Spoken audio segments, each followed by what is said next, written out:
Una cordial bienvenida para todos los televidentes de Pasión por Santa Marta y también para los cibernautas, para todas aquellas personas que se conectan desde diferentes ciudades para estar con nosotros. Yo los saludo desde el Centro de Medios de la Universidad Sergio Arboleda, sede Santa Marta, donde se está desarrollando el Foro de Derecho de Religión y Etnia. Y para contarnos sobre todo el desarrollo del foro nos acompaña en este momento el doctor Jaime Contreras. Él es uno de los invitados especiales, viene desde España y está aquí con nosotros. Es catedrático en Historia Moderna en la Facultad de Filosofía y Letras de la Universidad de Alcalá y se ha desempeñado como vicerrector adjunto de posgrado de la Universidad Alcalá de Madrid, España. Doctor Jaime, bienvenido a Santa Marta, bienvenido a nuestro país y a la Universidad Sergio Arboleda. Muchas gracias. Gracias por estar con nosotros. También le damos una cordial bienvenida a la doctora Rosa María Martínez de Codes. Ella es catedrática de Historia de América de la Universidad Complutense de Madrid y actualmente es la vicepresidente de la International Religious Liberty Association con sede en Washington. Bienvenida a nuestro país, a nuestra hermosa ciudad y a la Universidad Sergio Arboleda. Muchas gracias y gracias por la bienvenida. Bueno, quiero decirles, comenzar esta entrevista con la siguiente pregunta, doctora Rosa María. Me gustaría que usted nos dijera cuál ha sido la percepción suya de la ciudad de Santa Marta y todo el desarrollo del foro aquí en la Universidad Sergio Arboleda. Bueno, en primer lugar, agradecer la invitación de la universidad, porque nosotros venimos, el conjunto de profesores del equipo internacional, hemos venido trabajando en Bogotá primero, en este foro, y estamos haciendo aquí una continuación del mismo, precisamente porque la sede de Santa Marta consideramos que es por el desarrollo que tiene y por la cantidad de oferta educativa que tiene, interesante para abordar este tipo de temas de carácter humano y de carácter jurídico. Me gustaría preguntarle a usted, doctor Jaime, Colombia en este momento se enfrenta o está pasando por un proceso de paz. ¿Cómo han percibido ustedes en España todo ese proceso que está viviendo Colombia? Bien, yo creo que la percepción española es que el proceso de paz es un proceso, digamos, con unas características muy determinadas, porque parece ser que es un proceso en el que se agrupan distintas tendencias sociales, económicas y políticas que le dan una característica un tanto diferenciada en relación con los otros procesos anteriores. Da la sensación de que estamos ante un encuentro mucho más estructural, mucho más sólido, del cual existen esperanzas muy positivas de que pueda llegar a un determinado fin más específico. Es decir, la percepción del fracaso no es tan, o al menos en Europa no se tiene tan específica como en periodos anteriores. Hay una notoria esperanza. Eso es muy importante, doctor Jaime. Bueno, yo hablaba hace poco tiempo con un historiador colombiano y él me decía que se quedaba sorprendido porque estuvo visitando España, algunos lugares importantes de España, y se sorprendía porque encontró mucha historia sobre Colombia y principalmente de la ciudad de Santa Marta. Eso es cierto. ¿Qué nos pueden adelantar ustedes? Lastimosamente él no pudo sacar copia porque no se lo permitieron, ni traer documentos porque, bueno, no se podía. Pero ustedes, ¿qué me pueden decir sobre eso, doctora? Bueno, le podemos decir que Santa Marta es uno de los primeros puntos de contacto que tienen los españoles cuando llegan a América. Eso es muy significado porque Santa Marta es una de esas bahías magníficas que permite efectivamente a la seguridad de los navíos españoles a la hora de llegar al continente. Durante el proceso revolucionario, Santa Marta jugó también un papel dentro del apoyo a las tropas realistas. Esa es la razón por la que se encuentra también mucha documentación en España de la posición de Santa Marta y de Pasto, los dos reductos más realistas con respecto a ese proceso de independencia que Bolívar lleva adelante, con éxito, sin duda alguna. También decir que aquí se une la tradición y se une la modernidad. Santa Marta es uno de esos ejes culturales históricos que permiten transitar de la tradición a la modernidad con mayor claridad.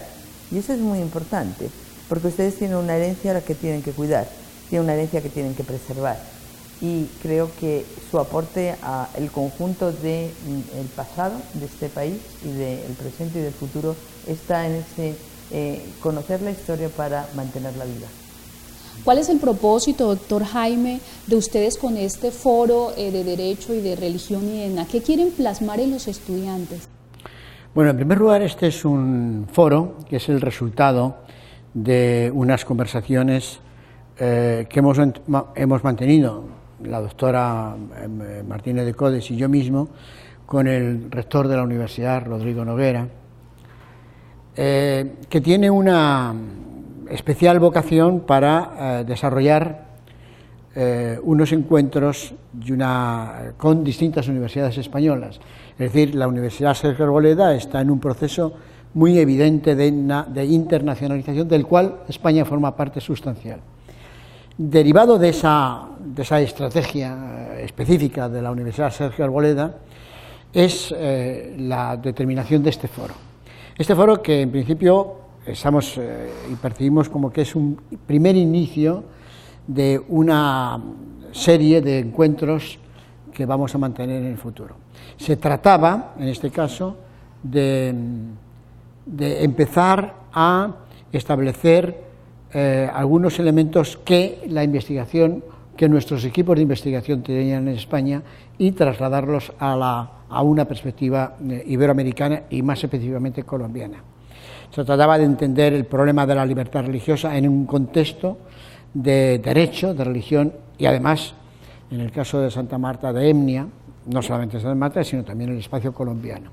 Entonces el rector sugirió que no solamente teníamos que hacerlo en Bogotá, en la sede de la Sergio Arboleda en Bogotá, sino que, entendiendo que Santa Marta era un objetivo prioritario de la universidad en el espacio del Caribe, teníamos que venir acá para continuar la versión del mismo foro en Santa Marta, añadiéndole algunos elementos específicos de la realidad social, cultural y étnica de la zona. Y en este sentido está la razón por la cual estamos aquí.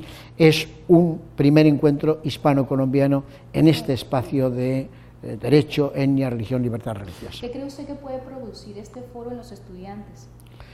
Bueno, en primer lugar, lo que deseamos es la excitación intelectual que toda estructura universitaria tiene que desarrollar como estrategia primera para los estudiantes. Y en segundo lugar, crear vocaciones de estudio y crear redes de trabajo, primero con los profesores y después con los estudiantes. Es decir, estamos acá para empezar a colaborar en proyectos concretos educativos, pero también de investigación. Y en este sentido creo que estamos iniciándolo con un buen pie y además, insisto, en la vocación y la determinación de la rectoría para llevar adelante estos encuentros. Muy importante e interesante lo que usted acaba de decir. Doctora Rosa, ¿cuáles son los criterios que definen el concepto de libertad religiosa? El concepto se plasma en un principio y se plasma en un derecho. Es decir, tiene una proyección como principio fundante de gran parte de nuestras cartas constitucionales, tanto en Europa como en América. Aquellos estados de derecho, los llamados estados democráticos del mundo occidental, comparten todos este principio en la mayoría de, no todas, pero casi todas las cartas constitucionales. Como derecho, es el derecho que tiene el individuo a tener o no tener, a adoptar o no adoptar, a cambiar su credo religioso allá en donde lo considere necesario o cuando lo considere necesario. Y este principio también defiende la tesis de la manifestación de esa libertad religiosa de manera individual o de manera colectiva, en privado o en público. Manifestar la religión es importante porque todos estamos viendo permanentemente formas de manifestación. A veces son muy sutiles porque son símbolos pequeños religiosos que portamos, a veces son muy visibles porque ya son símbolos religiosos institucionales los que observamos, sobre todo en los espacios públicos, sobre todo en el ámbito educativo. Es muy importante respetar esta diversidad religiosa siempre que no se ejerza la presencia de símbolos o la presencia de manifestaciones, no ejerzan cohesión sobre el individuo, siempre que se respete al otro. Y ese juego es el juego que nos permite entender el sentido del principio y el derecho de libertad de religión y creencia. Muy interesante, doctora. Doctor Jaime, existen doctrinas religiosas falsas y otras verdaderas, y hay muchas otras que hacen daño. Sin embargo, existe la libertad religiosa, sobre todo acá en Colombia, pero no tenemos claros los mecanismos de defensa. ¿Cómo se pueden defender las personas que entran a una comunidad religiosa y en vez de ayudarle, lo que le proporciona es daño? Bien, en el momento, evidentemente el derecho de libertad religiosa es un derecho individual. y además tiene una vertiente colectiva. Si un ciudadano en el ejercicio de sus derechos opta por una confesión religiosa para practicarla o para entenderla o para convivirla y se encuentra con que existen actitudes que violan su derecho muy legítimo de expresión y su derecho a la asociación y su derecho al libre pensamiento, pues entonces, lógicamente, esa estructura religiosa está coaccionando el libre ejercicio del ciudadano. En cualquier caso, naturalmente, está conculcando un derecho y, por lo tanto, debería primero denunciarlo o ejercer sus derechos frente a esa estructura religiosa coactiva de su principal derecho de expresión y en vez de aplicar un derecho lo estaría coaccionando, ¿no? En algunos casos esto se da, es obvio, ¿eh? Por lo tanto, el punto esencial de determinación de esa coerción es la violación del derecho fundamental del individuo a ejercer su libertad de creencia. ¿Se quería decir algo, doctora? Bueno, y yo entiendo que es cierto lo que ha apuntado el doctor Contreras, pero creo que la pregunta va destinada a cómo el Estado, las autoridades, protegen al individuo frente a este tipo de coerción que se ejerce desde algunas de las confesiones, iglesias existentes en el país. Es un problema que existe en todos los países, es decir, aquellas entidades religiosas que se autodenominan como tal y que luego, por ejemplo, no permiten a los individuos ejercer su derecho de salida cuando no desean de estar en esa iglesia que se ha creado y que por la cual se han sentido atractivos, entendemos que hay que buscar unos mecanismos de protección de los mismos, porque ese es el fenómeno que evidentemente las autoridades tienen que buscar cómo darle una salida a esos individuos. Y ahí los casos deben regularse, debe haber una regulación que proteja esta viabilidad de salida de los individuos en su opción de entrada y en su opción de salida. Y ahí hay que trabajar tanto a nivel departamental como a nivel provincial como a nivel nacional. Estoy de acuerdo con lo que usted acaba de decir totalmente, doctora Rosa. Hacemos una pequeña pausa, pero por favor continúe con nosotros, ya volvemos. Samario, cuida tu ciudad. Reporta el daño o hurto a las luminarias llamando a los teléfonos 430-2933, 430-2709, Concesión Alumbrado Público de Santa Marta, Centro de Atención Troncal del Caribe frente a la zona industrial. Bodycare, Centro Integral de Cosmetología y Estética, te ofrece tratamientos seguros y exclusivos con equipos de última generación. Depilación láser definitiva con tecnología AFT, diodolipólisis para perder medidas, ultracavitación, micropigmentación, tratamientos faciales y corporales, spa. Por tu bienestar y belleza, Bodycare. Asadero Donde Octavio. Ven y disfruta la costilla de cerdo en salsa barbecue, churrascos, bandeja de Octavio y sopas especiales. Con un sabor delicioso y diferente te invitamos a degustar los mejores platos. El ambiente es ideal para compartir en familia y con tus amigos. Te esperamos.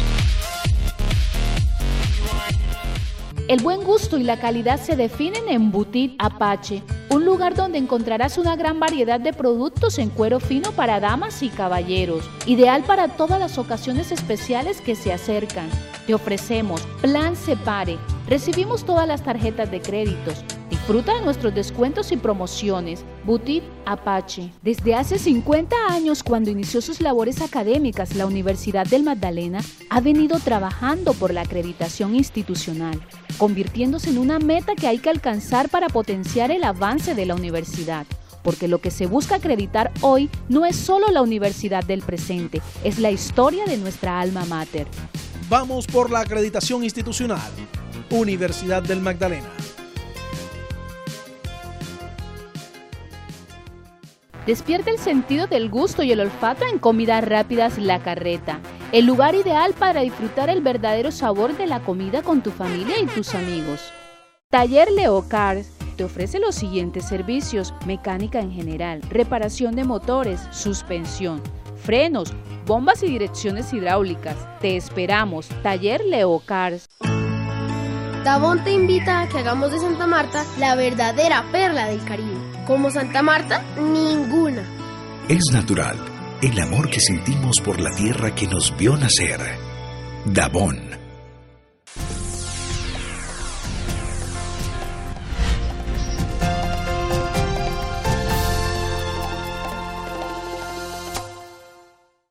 Continuamos con ustedes aquí disfrutando en la Universidad Sergio Arboleda de la compañía del doctor Jaime y la doctora Rosa, quienes son conferencistas, vienen desde España al foro Derecho, Religión y Etnia. Así que de verdad que estamos disfrutando y sobre todo conociendo, informándonos de todo lo que está sucediendo también en España, ¿por qué no? Y aquí en nuestro país Colombia con relación a este tema que es tan importante.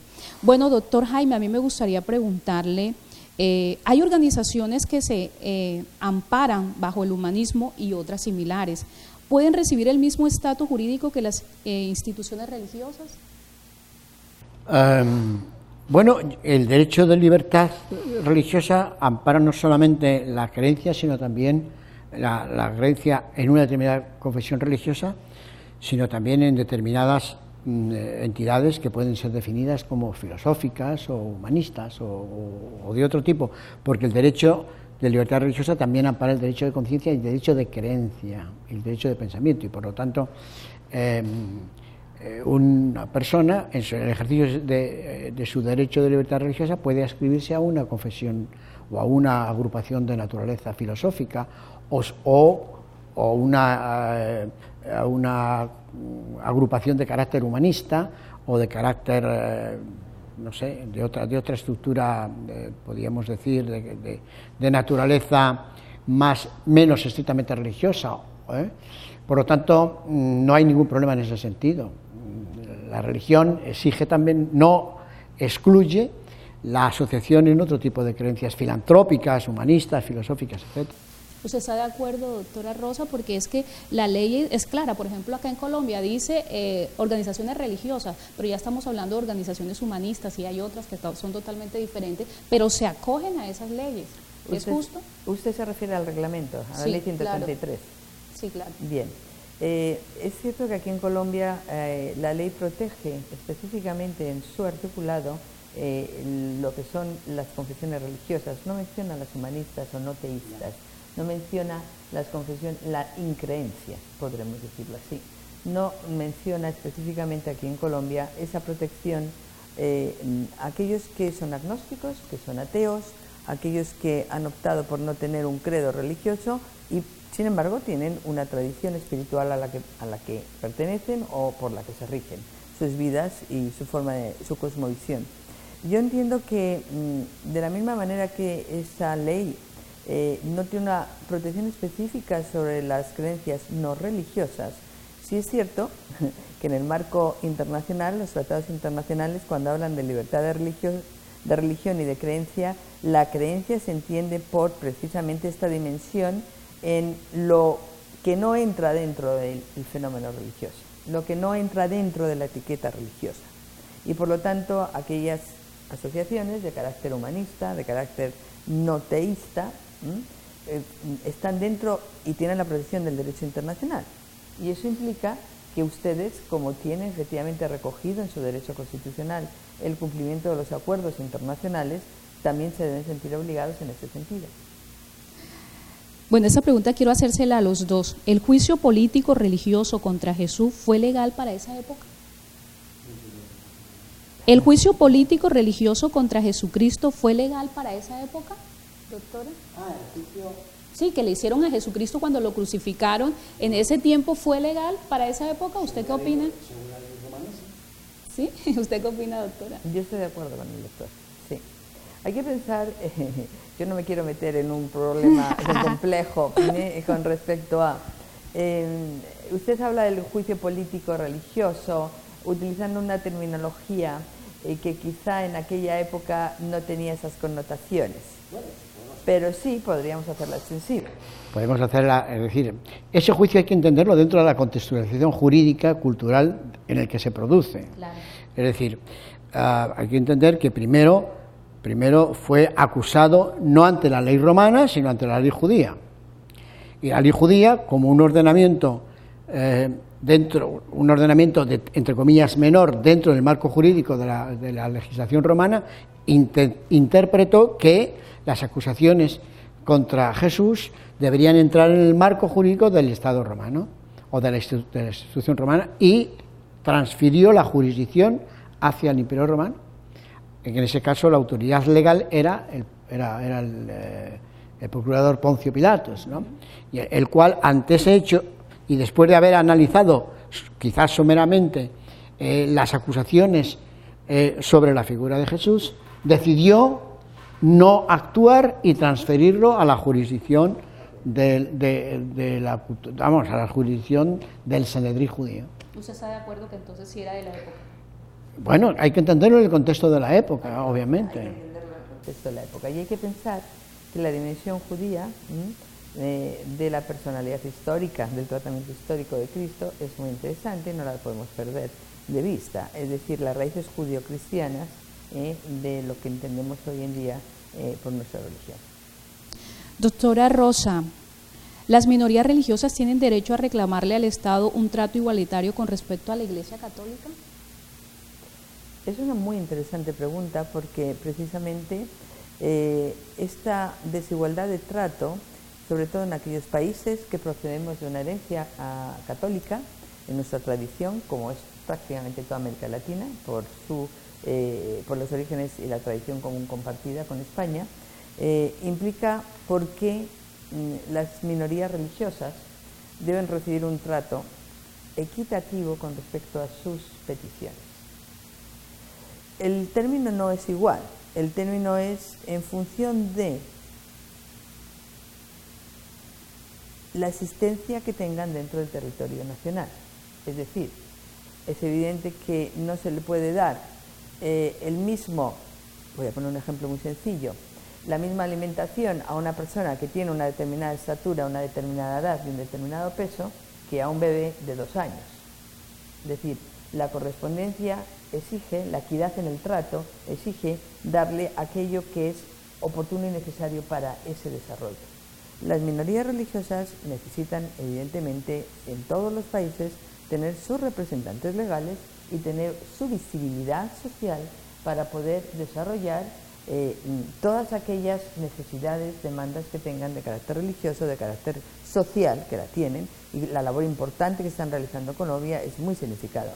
Desde Confederec, aquí en Colombia, hasta que todas las iglesias que forman parte de la plataforma evangélica, como los judíos y como todas las adventistas, bautistas, testigos de Jehová, todas aquellas confesiones que en España denominamos minoritarias porque sociológicamente son minoritarias, no es porque sean menores o mayores, sino porque es una denominación que utilizamos para indicar que sociológicamente tienen menor número de pertenencias, de miembros. Pero sí creo que hay que darles un espacio de visibilidad, un espacio de respeto y un espacio de desarrollar todas aquellas funciones y competencias que quieran. Doctor Jaime, ¿cómo han cambiado los derechos de las etnias en estos últimos años? Bueno, no conozco muy bien el caso colombiano, pero tengo el conocimiento de que en la Constitución del 91 Colombia se declara como un estado de pluralidad étnica. En este sentido, las etnias están acogidas al marco constitucional del Estado colombiano. Otra cosa es la dinámica social que las etnias están desarrollando en la sociedad colombiana. Tengo un cierto conocimiento de que ha habido algunas etnias que han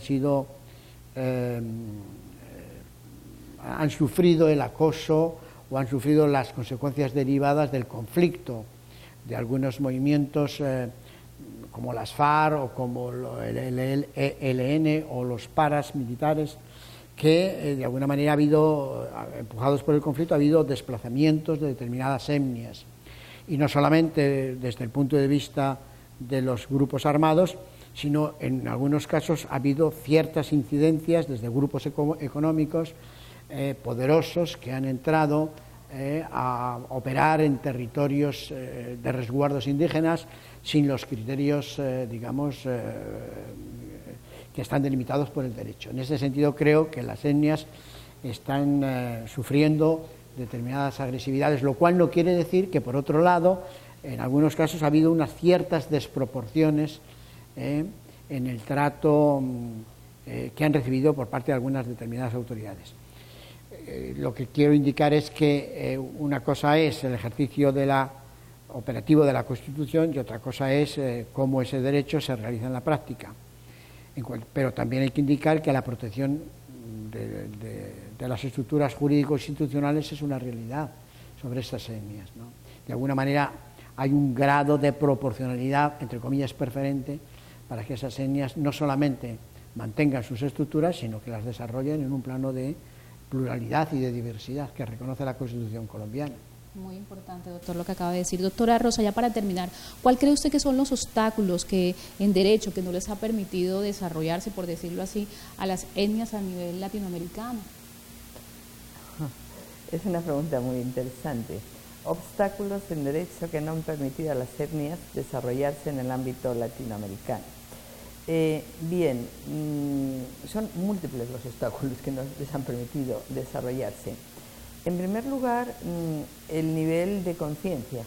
Yo empezaría hablando de que las etnias necesitan tener un nivel de concienciación, de integración de sus miembros y de saber qué papel ocupan en el escenario en el que viven. No estamos hablando de 1500, estamos hablando del siglo XXI. Estas minorías, ya sean minorías o no, en función de la región de la que hablemos de América Latina, expresan su visibilidad a través de sus formas institucionales. Y estas minorías, una vez que son visibles para el Estado y para las autoridades, es entonces cuando pueden efectivamente desarrollar toda una labor de coordinación, toda una labor de colaboración. El Estado con ellas y ellas con el Estado. Y ahí juega el derecho el papel clave de regular cómo estas minorías étnicas van a ser tratadas por el Estado, cómo deben ser tratadas por el Estado. Los principios y las leyes reglamentarias simplemente son marcos normativos.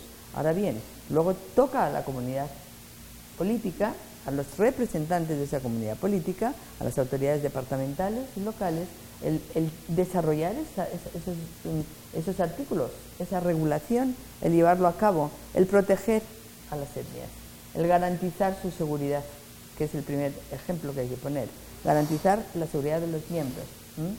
Y esto forma parte de una praxis, una práctica en la que se avanza. No podemos pasar, difícilmente la sociedad se conciencia o asimila la idea de que los miembros de cualquier minoría étnica o religiosa deben ser protegidos y guardados y queridos, además, porque forman parte de la realidad nuestra nacional. Así es, usted lo ha dicho, doctora Rosa. Bueno, ya para terminar, doctor Jaime, ¿recomendaría la ciudad de Santa Marta a todos sus amigos en España? Obviamente, obviamente. No solamente se lo recomiendo, sino que les insto a que no solamente vengan, sino que participen, es decir, no un turismo superficial, sino un turismo cultural, porque Santa Marta es, tiene un pozo histórico y cultural que merece no solamente visto, sino debe ser entendido y comprendido, y eso requiere pues una visita en profundidad, ¿eh? Así que quedan cordialmente invitados todos los españoles que nos están viendo en este momento. Doctora, la gastronomía colombiana, ¿cómo le parece? La gastronomía sí, es una maravilla. Le encanta. Sí, es una maravilla. ¿La ha disfrutado? Sí, muchísimo. Perfecto. Doctor Jaime, gracias por haber compartido toda esa información con todos los televidentes. Muchísimas gracias, es un placer estar con ustedes y estar en la casa de la universidad, en el estudio de la Universidad Sergio Arboleda, que es mi universidad iberoamericana. Gracias, doctora Rosa, gracias por haber compartido con nosotros y con todos nuestros televidentes. Encantada de estar con ustedes. A ustedes gracias por el tiempo que nos han brindado. Yo me despido desde la sede Sergio Arboleda, de la Universidad Sergio Arboleda, del Centro de Medios. Si ustedes desean ver nuevamente esta entrevista, pueden entrar a www.pasionporsantamarta.com. Los espero mañana. El mejor estilo y el confort para tu hogar lo encuentras en Mueble y Muebles de la Costa. Salas, comedores, alcobas, puertas, closet, cocinas integrales. Visítanos. Dyson Casas, gerente comercial. Muebles y Muebles de la Costa. Autolavado Master Wash. Te ofrece todo en un mismo lugar para tu comodidad las 24 horas del día. Lavado, brillada, polichada, grafitado, overhaul. Nuestro servicio es personalizado. Visítanos y te convencerás. Autolavado Master Wash. Instituto de Formación Profesional Cajamat. Cuenta con un alto prestigio por su calidad académica en programas técnicos laborales, salud ocupacional, contabilidad, logística portuaria, mercadeo y ventas, inglés. Convenios con las empresas para las prácticas remuneradas de los estudiantes. Instituto de Formación Profesional Cajamat. Tienda naturista Vitalezza, reconocida por la venta de productos naturales nacionales e importados, te ofrece medicina y terapias alternativas, estética facial y corporal, reflexología, drenaje linfático, desintoxicación iónica. Porque tu salud es lo más importante, Tienda naturista Vitalezza. En Gases del Caribe somos un gran equipo de personas capacitadas, siempre a la vanguardia de la tecnología. Formamos parte de la transformación de una sociedad progresista de manera permanente, los 365 días del año, atendiendo de manera exclusiva a nuestros usuarios, sin olvidarnos de sus necesidades, anhelos y deseos de superación. Por eso, en Gases del Caribe lo hacemos. Todo por tu bienestar. Continental Service Solutions, empresa multinacional que ofrece servicios integrales. Resolvemos necesidades residenciales y empresariales, mantenimientos y reparaciones, construcción y adecuaciones. Brindamos cobertura nacional con disposición las 24 horas al día, con expertos en cada una de las áreas. Continental Service Solutions. Antarticars, el lugar perfecto que te ofrece soluciones integrales en aires acondicionados para vehículos y residencias. Te ofrece instalaciones, asistencia técnica, mantenimientos, reparación y repuestos, asesoría sin costo. Nuestro servicio es totalmente garantizado y personalizado. Visítanos. Davon cree que el medio ambiente es el futuro de nosotros los niños. Cuida nuestros ríos, playas y mar. Es natural el respeto que sentimos por la tierra que nos vio nacer. Davon.